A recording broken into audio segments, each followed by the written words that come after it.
Change oil tayo mga kagala. Yan, gagamitin natin yung... Let's go! Ayan, tanggalin muna natin yung langis. Yan, natanggal na natin yung langis. Tapos magpapalit na tayo ulit ng oil filter. Ito, ipapalit natin Shell Advance Bikini Man. Isinabay na natin na change oil yung ating TMX 155.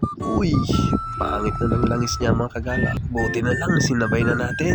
Ayos na, palit oil filter na. Yan, gagamitin natin mangga. Yan, putulin natin yung tip.